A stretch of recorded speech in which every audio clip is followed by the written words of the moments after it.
Շատ են բողոքում քթային դժվարաշնչությունից, ինչի այն է, որոնք են պատճառները։ Քթային դժվարաշնչությունը այո բավականին տարածված պաթոլոգիա է։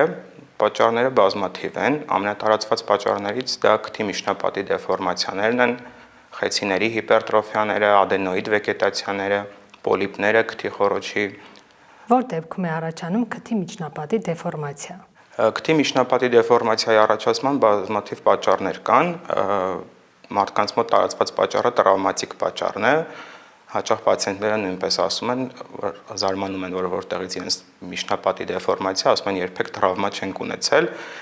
բայց կան նաև այլ պատճառներ, օրինակ ֆիզիոլոգիական պատճառներից դիմային գանգի ոսկրային եւ աճառային հատվածների աճի տարբեր ընթացքով կարող է պայմանավորված լինել, տարբեր արագությամբ են աճում այդ հատվածները եւ ժամանակի ընթացքում աճի հետ կարող են առաջացնել միջնապատի դեֆորմացիաներ։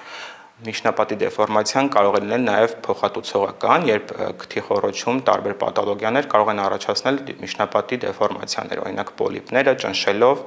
միջնապատը կամ օրինակ խեցիների հիպերտրոֆիան եւ այլն։ Իսկ արտաքինից կարող ենք հասկանալ, որ կա քթի միջնապատի դեֆորմացիա, թե ուղղակի որ վատ է շնչում, ասում ենք խնդիր կա։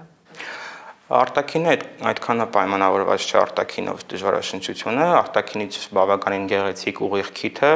կարող է դեֆորմացված միջնապատ ունենալ եւ հակառակը կարող է արտաքինից դեֆորմացիա լինել, բայց միջնապատի այն հատվածները, որոնք ապահովում են շնչառությունը, ուղիղ լինեն եւ չխանգարեն շնչառությանը։ Այդ դեպքում որ ախտանշանները կարող են հուշել, որ խնդիր կա։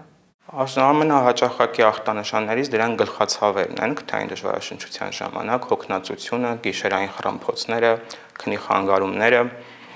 քրոնիկ հոգնածությունը եւ այլն։